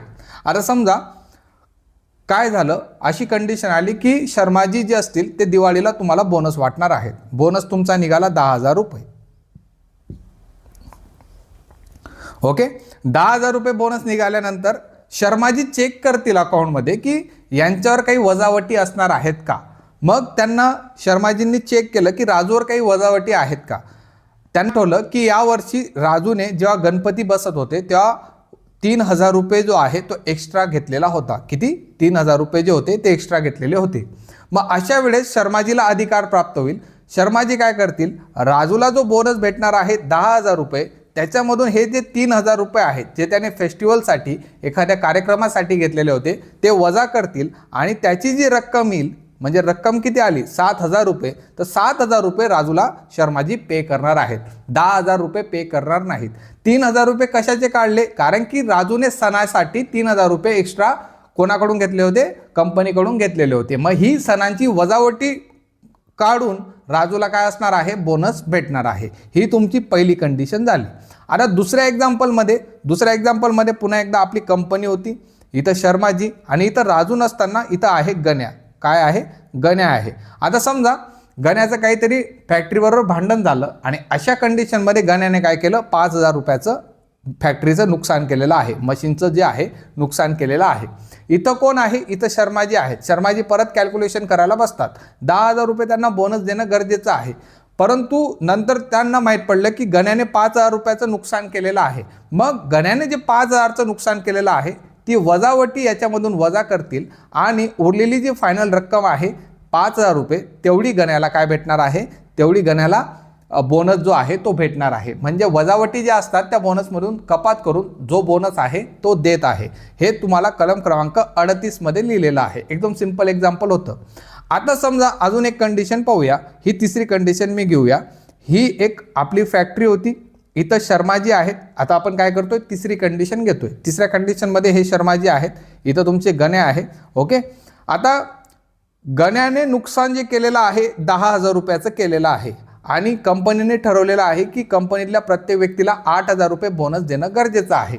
ओके, मग शर्माजी काय करतील, त्याने पाहिलं की याने 10,000चं नुकसान केलेलं आहे, शर्माजी या बोनसमधून ते कट करतील. आता बोनसच त्याला 8,000 रुपये भेटतोय आणि त्याने नुकसान 10,000 रुपयाचं केलेलं आहे.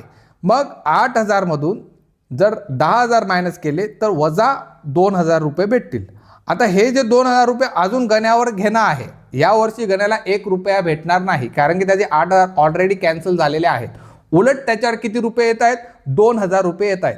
तर हे जे 2,000 रुपये आहेत शर्माजी असं करणार नाहीत की पुढच्या वर्षाच्या बोनसमधून कापतील, असं अजिबात होणार नाही.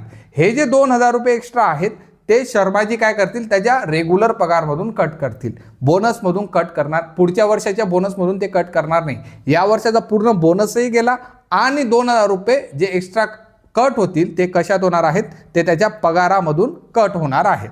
तर हे सर्व जे कट वगैरे आहे, कपाती जे आहेत ते कलम क्रमांक 37 आणि 38 मध्ये मेन्शन केलेलं आहे. पाहूया 37 आणि 38 मध्ये काय काय मेन्शन केलेलं आहे. ओके, आधी हे रफ करतो.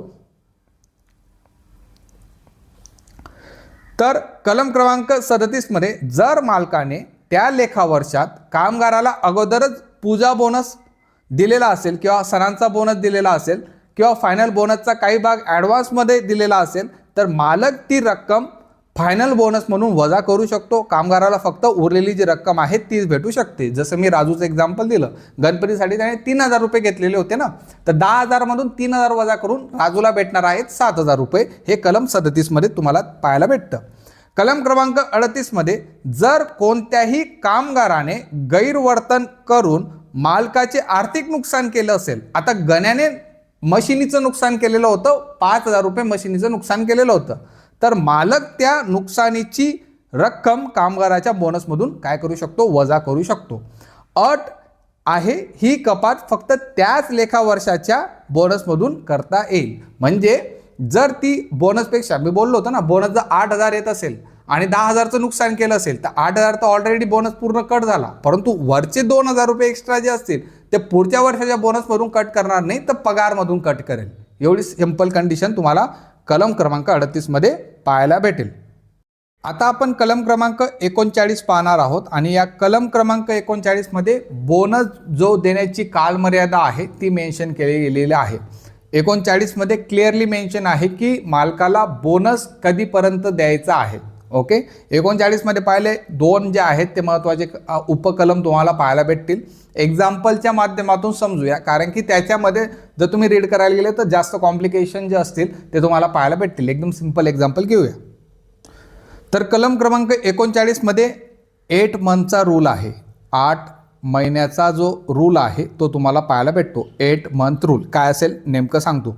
आता माझी कंपनी होती. ओके, या कंपनीमध्ये मी ज्याला वाटपाला लावलेलं होतं, जे मालकाचं काम करत होतं, तो आपला शर्माजी होता.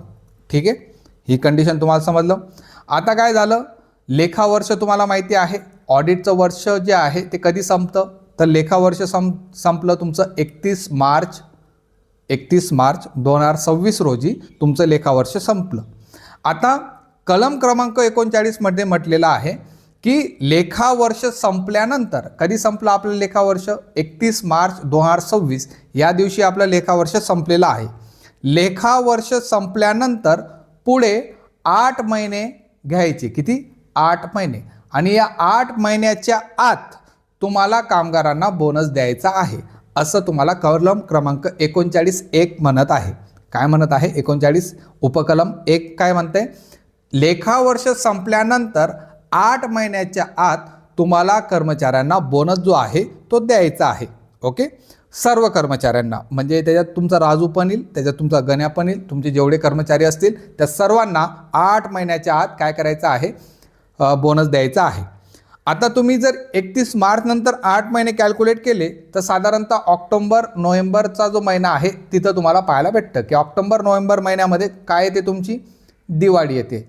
म्हणजेच तुमचा जो मालक आहे शर्माजी तुम्हाला दिवाळीमध्ये बोनस देतो, त्याने हा 8 महिन्याचा रूल 100% फॉलो केलेला आहे. ओके, म्हणून दिवाळीत आपल्याला जनरली बोनस जो असतो तो भेटत असतो.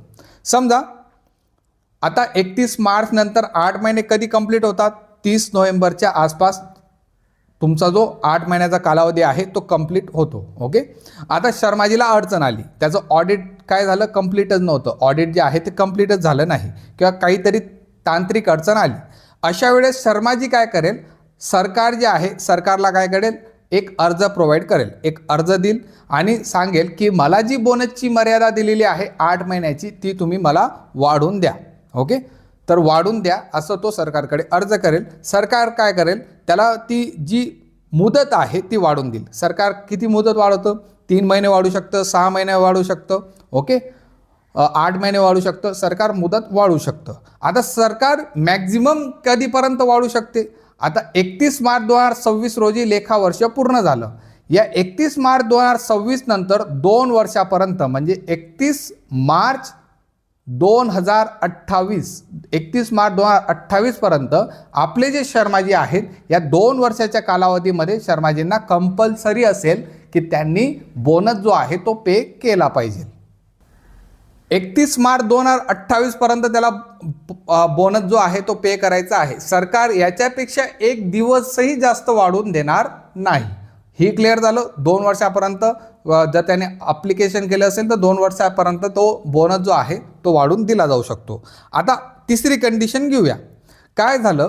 आपल्या कंपनीमध्ये जो शर्माजी होता त्याने सांगितलं की तो 10% जो आहे 10% लोकांना बोनस देईल आणि आपला राजू सांगतोय की कंपनीला फायदा जास्त झालेला आहे, आम्हाला किती पाहिजे? 15% बोनस पाहिजे. आता या दोघांमध्ये काय झाला? वाद झाला. ओके, आता वाद कशात जाईल तुमचा? तो वाद कोर्टात जाईल. ओके, कोर्टात गेल्यानंतर ही जी केस आहे ती कंप्लीट 8 महिने चालली. किती महिने चालली? 8 महिने केस चालली. म्हणजे आता शर्माजीकडे जे 8 महिने होते ते संपून गेले आणि या केसचा रिझल्ट लागलेला आहे समजा 15 जानेवारी 2027ला कोर्टचा रिझल्ट लागला. आता 15 जानेवारी 2027ला ज्या दिवशी कोर्टाचा रिझल्ट लागला तेव्हा त्यांनी सांगितलं की 15% बोनस तुम्ही मजुरांना द्या. आता 15% जो शर्माजीला द्यायचा आहे त्यांनी एका महिन्याच्या आत, म्हणजे याच्यापासून जो 1 महिना होतो, एका महिन्याच्या आत शर्माजीला हा जो बोनस आहे तो द्यायचा आहे. ही गोष्ट तुम्हाला क्लिअर करायची आहे. कोर्टचा रिझल्ट लागल्यानंतर एका महिन्याच्या आत संपूर्ण बोनस जो आहे तो वाटप करायचा आहे. मग आता या कंडिशनला टोटल झाले 10-11 महिने होऊन गेले, म्हणजे कोर्ट केस जी होती ती 10-11 महिने चालली. मग शर्माजी लोकांना 1 रुपया बी बोनस देणार नाही का या 10-11 महिन्यात? तर नाही, असं होणार नाही. पहिले जे 8 महिने होते, 8 महिन्याच्या आत शर्माजीला सुरक्षिततेसाठी जो मिनिमम बोनस आहे तो प्रोव्हाइड करावा लागणार आहे. मिनिमम बोनस शर्माजी किती देऊ शकतात? तर 8.33% जो बोनस आहे तो मिनिमम शर्माजी देऊ शकतात. तर 8.33% 8 महिन्याच्या आत द्यायचा आहे. नंतर रिझल्ट लागला, 15%नी सरकारने सांगितलं की 15% तुम्ही बोनस द्या. तेव्हा उरलेला जो एक्स्ट्रा असेल 8 आणि तुमचे किती झाले, उरलेला जो 7%च्या आसपास जो बोनस आहे तो पुढच्या एका महिन्यामध्ये त्यांना ॲडजस्ट करून द्यावा लागणार आहे. 8 महिन्यापर्यंत कर्मचारी असं नाही होणार की केस चालू आहे तर आम्हाला बोनसच भेटला नाही. मिनिमम बोनस शर्माजीला पहिले पे करावा लागेल. नंतर जो रिझल्ट येईल त्याच्यानुसार उरलेला जो एरियस आहे तो नंतर एका महिन्याच्या आत शर्माजीला 100% पे करावा लागणार आहे. ओके, तर ही पूर्ण कंडिशन जी होती ती कलम क्रमांक 39 मध्ये मेन्शन केलेली आहे. मग पाहूया 39 मध्ये काय दिलेलं आहे.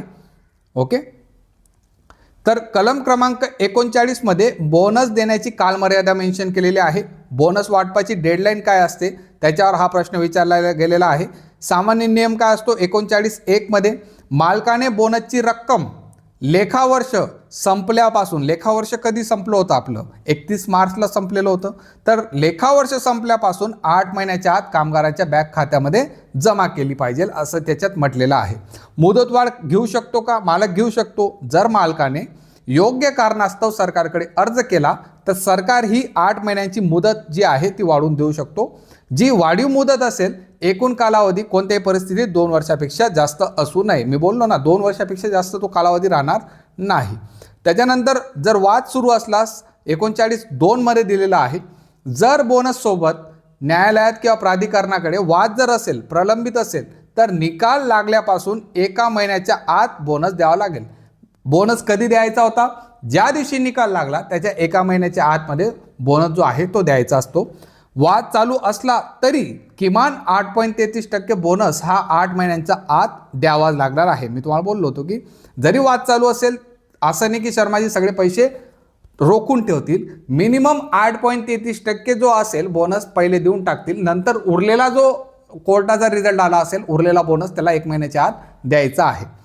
ट्रॅप 1, आता बोनस देण्यासाठी किती मुदत असते? 8 महिने. सरकार जास्तीत जास्त किती मुदतवाढ देऊ शकते? 2 वर्षापर्यंत मुदतवाढ सरकार जास्तीत जास्त देऊ शकते. हे सर्व तुम्हाला कलम क्रमांक 39 मध्ये पाहायला भेटेल. आता आपण कलम क्रमांक 40 आणि 41 बद्दल बोलणार आहोत. कलम क्रमांक 40 आणि 41 या प्रकरणाचे एंडवाले कलम आहेत आणि याच्यात दिलेलं आहे की कोणत्या आस्थापनांना बोनस लागू आहे आणि कोणत्या आस्थापनांना बोनस जो आहे तो लागू नाही. म्हणजे डायरेक्ट गेट आउट केलेलं आहे की तुम्हाला बोनसाची कन्सेप्ट लागू नाही. हे जे पूर्ण प्रकरण आज आपण पाहिलं आहे त्याचा शेवटचे कलम 40 आणि 41 असणार आहेत. आणि थोडे डेंजर कलम असतील, कन्फ्युजिंग कलम असतील की कधी कधी परीक्षेत विचारला जाऊ शकतो तुम्हाला की पर्टिक्युलर आस्थापना आहे त्यांना बोनसचा नियम आहे का नाही, किंवा पर्टिक्युलर संस्था आहे तिला बोनसचा नियम लागेल का नाही, या टाईपचे प्रश्न तुम्हाला विचारू शकतात. कलम 40 म्हणतं सार्वजनिक क्षेत्रातील आस्थापनांना लागू होणं याबद्दल जे आहे ते कलम 40 मध्ये दिलं गेलेलं आहे. 40 मध्ये 2 उपकलम तुम्हाला पाहायला भेटतील. पहिलं नंबरचं उपकलम आहे 40(2), त्याच्यात दिलेला आहे. हा जो पूर्ण प्रकरण तुम्ही पाहिलं बोनसवालं, तर 42 मध्ये मेन्शन केलेलं आहे सार्वजनिक क्षेत्रातील आस्थापनांना या प्रकरणातील बोनसचे जे नियम आहेत ते लागू होत नाहीत. जे पब्लिक सेक्टर कंपन्या आहेत त्यांना बोनसचे नियम अजिबात लागू होणार नाहीत. आणि 40(1) मध्ये त्यांनी अपवाद दिलेला आहे. या अपवादामध्ये सांगितलेलं आहे जर एखादी सरकारी कंपनी खाजगी क्षेत्राची स्पर्धा करून माल किंवा सेवा विकत असेल आणि त्या विक्रीतून मिळणारे जे उत्पन्न आहे कंपनीच्या एकूण उत्पन्नाच्या 20% कमी नसेल तर अशा सरकारी कंपनीलाही खाजगी कंपन्यांप्रमाणे बोनसचे जे नियम आहेत ते लागू होत असतात. आता मी तुम्हाला कलम 40 नीट एक्सप्लेन करतो. तुम्हाला वाचून काही एवढं समजलं नसेल, परंतु एक्झाम्पल देऊन चांगल्या पद्धतीने समजेल. आता या कलमामध्ये आपण क्लिअर बोललो की काही ज्या सरकारी आस्थापना असतील त्यांना हे जे पूर्ण प्रकरण होतं त्याचं बोनसचे नियम याच्यामध्ये लागू असणार नाही. आता एक जे अपवाद आहे त्याचं एक्झाम्पल पाहूया. 2 कंपनी आहेत, तुम्हाला माहिती आहेत, टेलिकॉम कंपनी, ओके. एक आपली जी प्रायव्हेट कंपनी असते ती कोणती आहे, जिओ असणार आहे, आणि एक जी गव्हर्नमेंटची असते ती असणार आहे BSNL. ठीक आहे. दोघी एकाच सेक्टरमध्ये आहेत, दोघी एकमेकांशी काय करत आहेत, स्पर्धा करत आहेत. आता दोघं जण स्पर्धा करत आहेत तेव्हा समजा BSNLचं उत्पन्न ह्या स्पर्धेमधून 20% जास्त आलेलं, किती, 20% जास्त उत्पन्न या स्पर्धेमधून आलेलं आहे, तर BSNLचे जेवढे पण कर्मचारी असतील त्या सर्वांना काय भेटेल, बोनस भेटणार आहे. एखाद्या खाजगी आस्थापनेनुसार यांना बोनस मिळवण्याचा पूर्ण अधिकार असेल. आता काही अशा कंपनी असतात ज्याच्यामध्ये गव्हर्नमेंट सांगते की प्रायव्हेट कंपन्या अजिबात चालत नाही, फक्त पब्लिक सेक्टर चालतील, तर त्या पब्लिक सेक्टरला इथं बोनस भेटणार नाही. परंतु अशा कंपन्या ज्याच्यामध्ये तुम्हाला प्रायव्हेट पण आहेत आणि गव्हर्नमेंट पण आहेत, तर त्या कंपन्यांचा जर उत्पन्न 20% जास्त भेटत असेल, म्हणजे या स्पर्धेमधून 20% जास्त उत्पन्न भेटत असेल, तर त्या कंपनीला काय करणार आहे, तुम्ही बोनस जो आहे तो देणार आहे, असं कलम क्रमांक 40 मध्ये दिलेलं आहे. आता कलम 41 मध्ये जसं आपण बोललो की कलम 41 मध्ये बोनसचे नियम कोणाला लागू नाहीत त्याबद्दल दिलेलं आहे. ओके. ज्या संस्था अशा असतात ज्या देशहिताचं काम करतात, देशाच्या सेवेसाठी चालवल्या जातात, त्यांचं एवढं नफ्याशी काही देणं घेणं राहत नाही, तर अशा कंपन्यांसाठी हे जे नियम आहेत बोनसचे ते लागू असत नाही. हे तुम्हाला कलम क्रमांक 41 मध्ये दिलेलं आहे. तर पाहूया कोणाकोणाला या बोनसचे नियम लागू होत नाही. LIC असेल, LICला लागत नाही. RBI असेल, RBIच्या कर्मचाऱ्यांना अजिबात लागत नाही. खलाशी असतील, गोदी कामगार असतील, त्यांना हे जे नियम आहेत ते लागू होत नाही. सरकारी कर्मचारी असतील, म्हणजे जे केंद्र सरकार, राज्य सरकार, स्थानिक प्राधिकरणाच्या अखत्यारीतील जे कर्मचारी आहेत त्यांना बोनसचे नियम लागू होत नाही. विना नफा संस्था असतात, आता इंडियन रेड क्रॉस सोसायटी आहे, विद्यापीठे आहेत, शैक्षणिक संस्था आहेत, तसंच नफ्याच्या उद्देशाने न चालवली जाणारी रुग्णालये आहेत, सामाजिक संस्था आहेत, इतर देशामधून जाणाऱ्या मार्गावर चालणाऱ्या आंतरदेशीय जलवाहतूक आस्थापनाचे कर्मचारी आहेत, या सर्वांना हे जे बोनसचे नियम आहेत ते लागू होत नाही. ओके. तर लक्षात ठेवा, यांना कायद्याच्या बाहेर ठेवण्यात आलेलं आहे. 41(2) मध्ये काय दिलेलं होतं, तर बोनसचे हे प्रकरण फक्त अशा आस्थापनांना लागू होईल ज्यामध्ये लेखा वर्षातील कोणत्याही एका दिवशी 20 किंवा त्यापेक्षा जास्त व्यक्ती कामावर होत्या. सिम्पलचं एक्झाम्पल आहे, आपली मॅन्युफॅक्चरिंग इंडस्ट्री होती, त्याच्यामध्ये आपण 25-30 कर्मचारी ठेवलेले होते. हा जो आकडा आहे 20पेक्षा जास्त आहे, म्हणून आपले शर्माजी काय होते, शर्माजी आपल्या आस्थापनातील लोकांना बोनस देत होते. परंतु जर दुसरीकडे पाहिलं, छोटी कंपनी असते, त्या कंपनीमध्ये 10 लोक आहेत आणि 10 लोकांमधून त्यांचा एवढा प्रॉफिट बी निघत नसेल, तर 20पेक्षा कमी कर्मचारी आहेत, म्हणून बोनसचे जे नियम आहेत या आस्थापनांना लागू होणार नाहीत, असं त्यांनी म्हटलेलं आहे 41(2) मध्ये. एकदम सिंपल गोष्ट आहे. ओके. तर अशा पद्धतीने आपण कलम क्रमांक 41 जो आहे तो कंप्लीट केलेला आहे. या लेक्चरमध्ये तुम्हाला बोनस संबंधी जेवढे पण कायदे होते ते सगळे आपण क्लिअर केलेले आहेत. पुढच्या लेक्चरमध्ये उरलेले जे कायदे असतील ते आपण कंप्लीट करूया. टेस्ट सिरीज चालू झालेली आहे. टेस्ट सिरीज तुम्ही आज रात्री 9 वाजेपासून तुम्ही टेस्ट सिरीज चालू करू शकतात. शेड्यूल जे असेल ते रात्री आपल्या ग्रुपवरील टेलिग्राम ग्रुपची लिंकसुद्धा तुम्हाला डिस्क्रिप्शन बॉक्समध्ये भेटेल, तिथून तुम्ही डाउनलोड करू शकता टेलिग्राम. तिथून तुम्ही टेलिग्रामवरचे जे नोट्स आतापर्यंत शेअर केले आहेत ते तुम्ही डाउनलोड करू शकतात. जे MCQच्या नोट्स असतील, MCQ जे असतील, आता पहा कोणती एक्झाम असेल ना, तर एक्झाममध्ये तुम्ही कितीही कन्सेप्ट क्लिअर केली पण MCQ लावले नाही तर तुमची एक्झाम काही फ्लॉप होऊन जाते. आता तिकडं आपण ऑलरेडी MCQची बी PDF प्रोव्हाइड केलेल्या आहेत आणि त्याच्यानंतर टेस्ट सिरीज ज्या आहेत त्यासुद्धा प्रोव्हाइड केलेल्या आहेत. लाईव्ह आज रात्रीपासून होईल. तुम्ही ती जो कोर्स असेल तो बाय करू शकतात, ज्याला वाटेल की करायचं आहे. ज्याला वाटते की लेक्चरमधून आमच्या कन्सेप्ट क्लिअर होत असतील तर त्यांनी काही गरज नाही, परंतु ज्यांना वाटतंय की एकदम परफेक्टली अभ्यास करायचा आहे, सर्व आम्हाला प्रॉपर करून घ्यायचं आहे, तर टेस्ट सिरीज जॉईन करा. जास्त विद्यार्थी जॉईन होतील. एकदम सिंपल आहे. मी एवढं का सांगतो की टेस्ट सिरीज जॉईन करा. जेवढे जास्त विद्यार्थी असतील ना, तुम्हाला एकमेकांमध्ये कॉम्पिटिशन समजेल की कोण किती पाण्यात आहे किंवा आमची रँक कशी येते, लेक्चर किती पद्धतीने समजते, प्रश्न कसे येतात, टॅकल कसे होत आहेत, तुम्हाला आपसापसामध्येच समजेल की आपली कॉम्पिटिशन कशी आहे. म्हणून जास्तीत जास्त विद्यार्थी जॉईन झाले तर जास्तीत जास्त बेनिफिट तुम्हाला त्याच्या माध्यमातून भेटणार आहे. 199ची टेस्ट सिरीज आहे. मार्केटमध्ये 2-2, 3-3 हजारचे कोर्सेस चालू आहेत. तर टेस्ट सिरीज तर तुम्ही तेवढी जॉईन करू शकतात. ओके, लेक्चर पूर्ण पाहिल्याबद्दल धन्यवाद.